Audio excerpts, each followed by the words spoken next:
Hello, everyone, and welcome back to Moments with Me, the show where I talk about my personal experiences and my life stories. All right, everyone, welcome back for another great episode.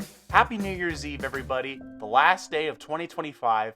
I cannot believe it. It's insane how fast this year has flown by. It's nuts to me.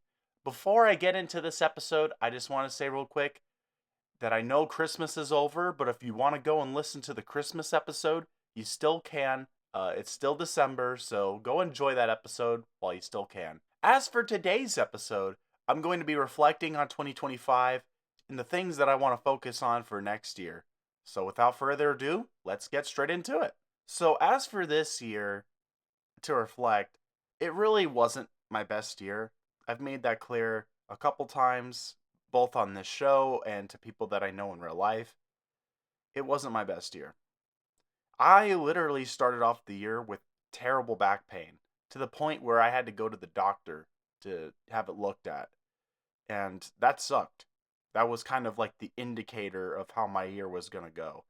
And what's crazy about that back pain was I remembered it like it was yesterday.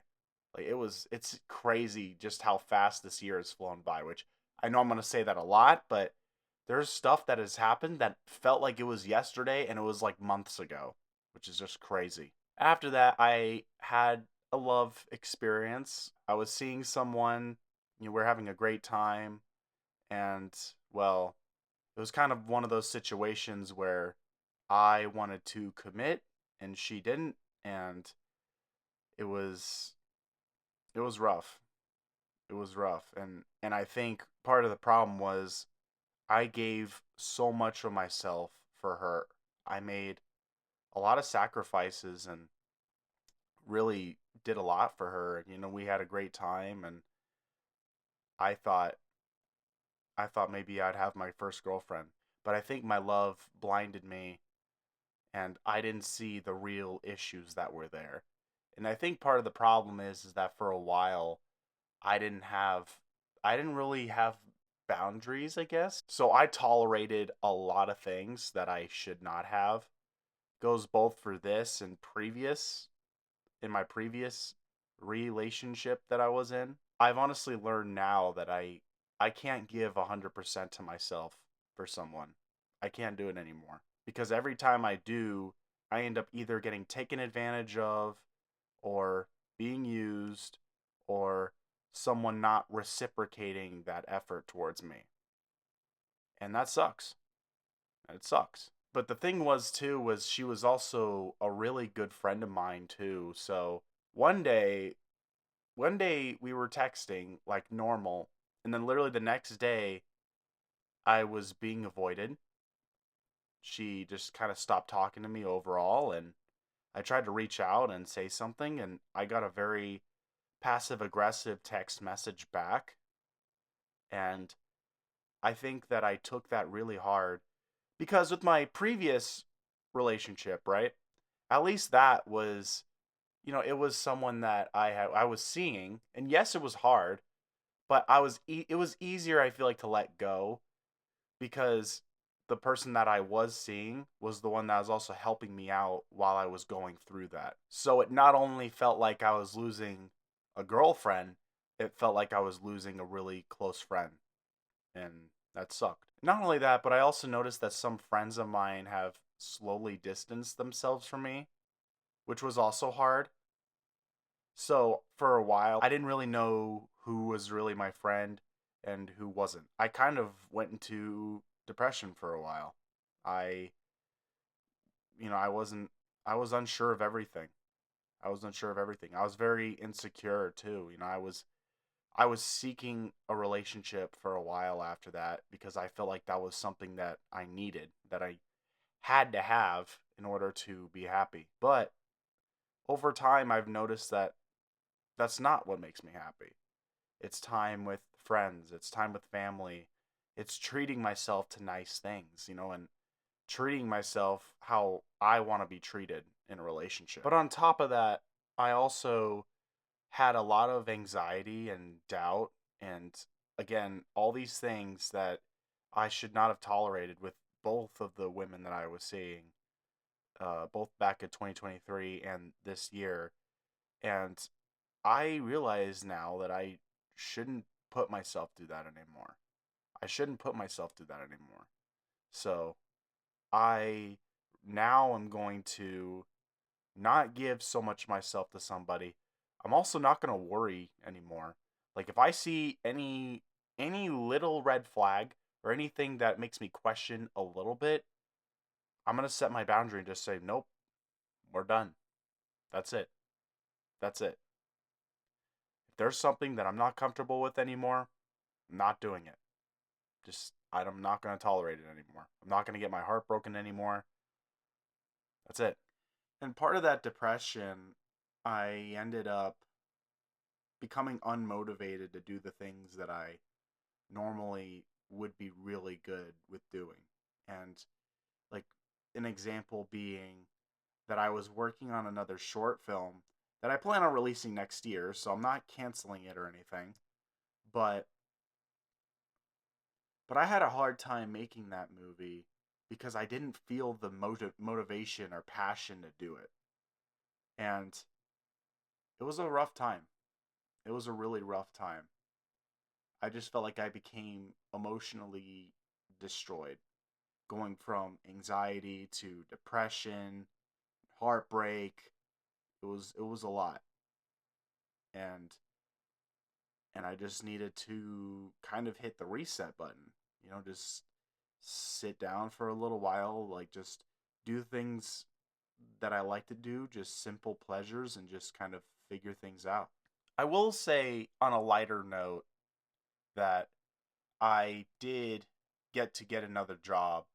Part of the reason why I did get another job was because I didn't want to see said person anymore. And it was just one of those situations where I knew she wasn't going to leave the job.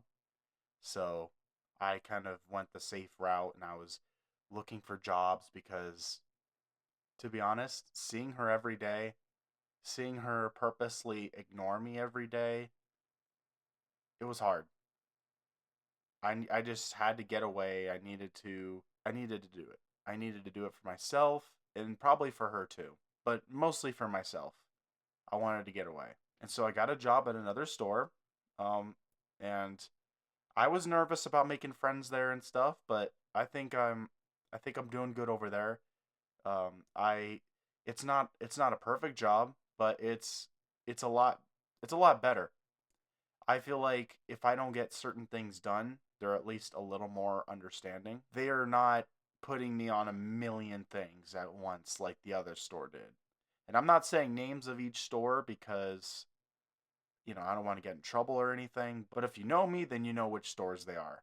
I will say also that because of my whole relationship problem and all that stuff that happened, I actually did make one of my best films that I made with Internal.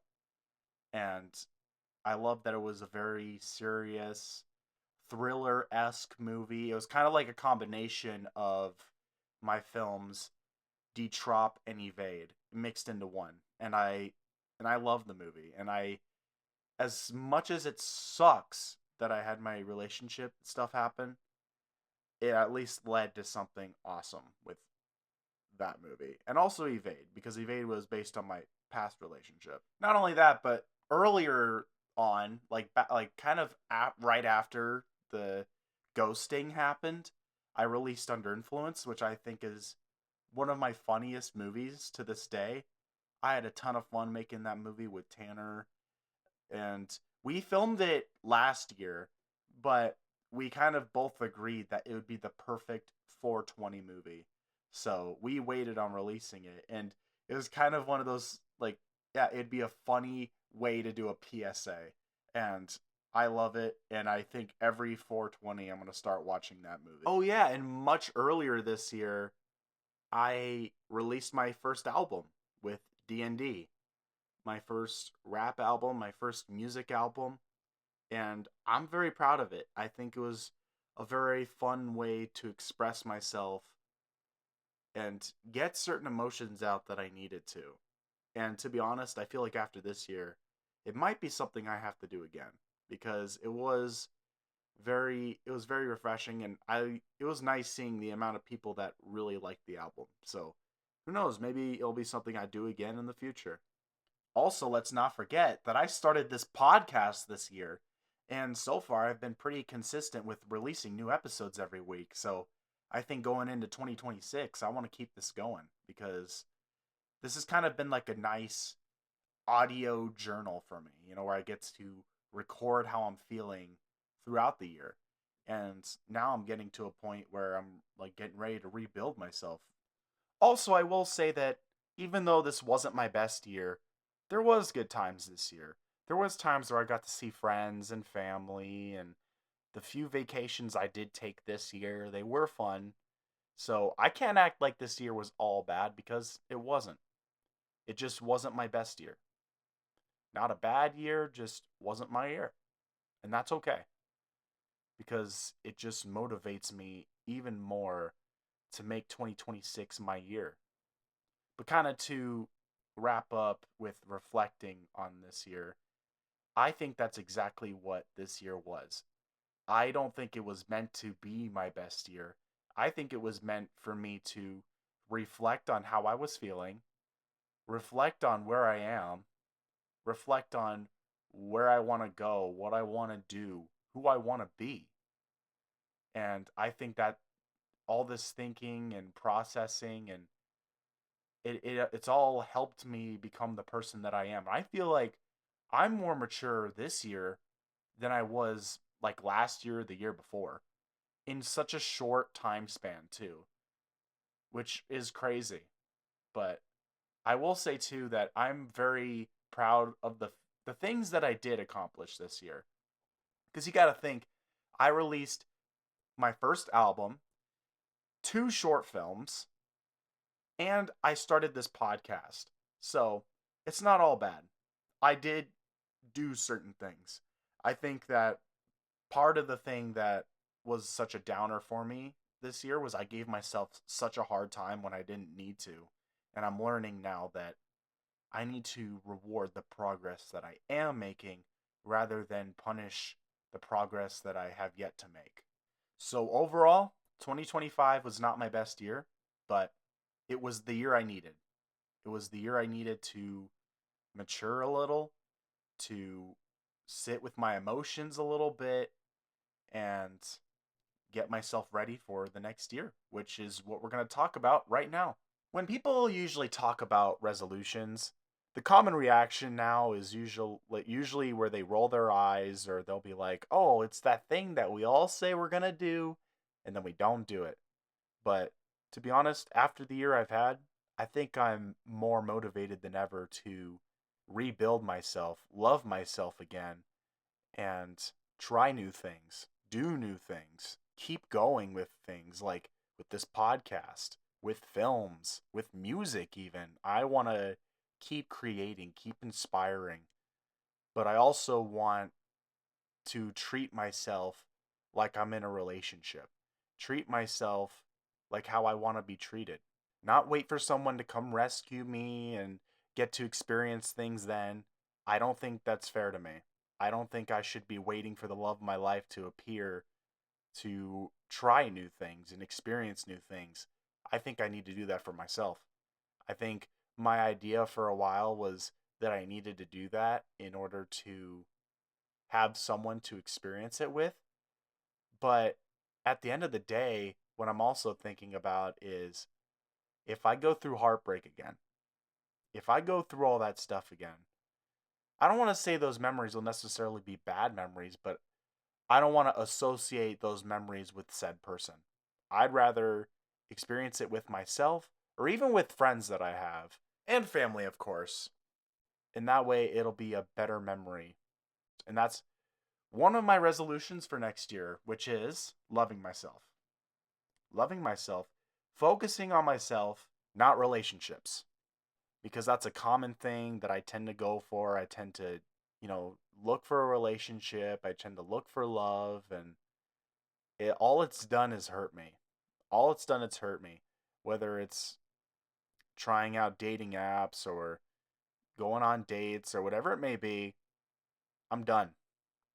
And I know I might say that and then I'll meet the love of my life next year, but I'm not going to look for it anymore. I'm not going to try. I'm not going to go for it. I'm just going to, again, treat myself how I want to be treated in a relationship and give myself that treatment that I've been wanting and not relying on someone else to give that to me. Which I will say real quick that this all is kind of what I talked about a bit in the focusing on yourself episode. So be sure to go and listen to that if you haven't already. I will say, as for my next resolutions, that they're kind of the other like creative ones that I want to do. Like I one of the things I want to do is I painted my mom a Christmas gift, and it made me realize that I want to try being more artsy like that, because I was artsy like that when I was a kid. I used to draw a lot, I would paint sometimes, and I'd create comic books and do that stuff, and it was something that I sort of stepped away from to do videos and movies and all that stuff, but I think it's something that I want to revisit and try again. That, and honestly, even stop motion movies that I used to make, I would love to try it again, especially with the amount that I know now with making films in general. Now that I know that, because I know a lot more now than I did back then. So I can make a way better stop motion movie now than I would back in the day. So I would love to try it again. Whether that's next year or if I plan for it or whatever the case may be, I want to make that happen at some point. Of course, another resolution of mine is I would love to at least make another two movies. At least. Because well, it's now been a minute since I've filmed. I filmed most of a movie now. I won't say what it is because I'll announce it when it'll come out, but I have to finish filming it. And once I do that, then I can start editing the movie and get it ready for release. I will say another thing that I want to do is I want to read and write more. My sister is actually really good about reading, like almost too good about reading. And it's how I used to be. I also used to read a lot. I used to come home from a long day of school or whatever, and I could just sit down and read. I can't do that anymore. I've lost the attention span to read. So I would love to go back, and I would love to try reading again more this upcoming year. And maybe read books that have shorter chapters so I can kind of ease myself back into it again. That way I can stay motivated to read again. But also with writing, I want to write like both for fun, but also for like scripts or maybe write down how I'm feeling or whatever the case may be. I want to be able to free write as well.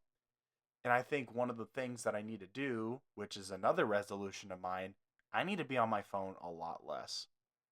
I kind of realized that being on my phone is part of the problem and it's part of the reason why I'll feel certain feelings that I feel and give myself that hard time.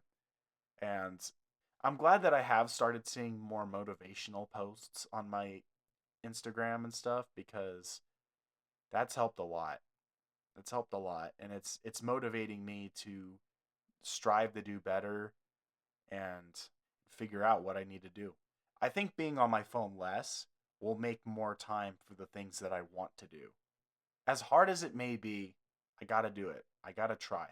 And another resolution of mine, I need to stay consistent with the gym. There was a time period where I didn't really go to the gym like at all. I would at most maybe go like once a week, and it was really bad. It was really bad. But I was going through stuff, and I just really again when I was unmotivated, and I just really was having a hard time with getting back on track. But I will say though, as of late, I have started being motivated to go back to the gym again. And I want to keep that consistency going. But I'm also trying to use machines because I think part of the thing is I'm really worried about my back.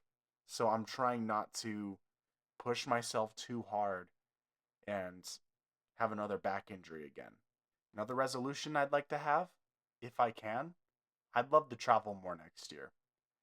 I think part of the problem with last year was I had gone through those emotions and those feelings, and I didn't really have much of an escape from it.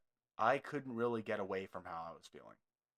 Which, I know that sounds bad, but I guess what I'm saying is like, the thing is, right, like with 2024, I had gone through, again, like a very similar experience, but the difference was because I had those fun experiences, I got to think about that with 2024 rather than the breakup in 2024. Like all the good stuff outshined the bad stuff. And I think this year it was kind of one of those where the bad like slightly outweighs the good. And so I think I need to balance that out with more fun experiences and traveling more and doing new things and all that stuff. So that would be another resolution of mine as well. I know I'm probably repeating a lot, saying a lot of the same things, but just to wrap up everything, 2025 wasn't my best year, but I've learned a lot, I've reflected a lot, and now I'm more motivated than ever to take action and make 2026 my year. And with all that being said, that's all the time that I have for this episode. So if you guys enjoyed, please like and subscribe. Let me know what you guys think. And also let me know what your resolutions are and how your 2025 was in the comments below. All right, guys. Have a happy New Year's, everyone. And I will talk to you next year.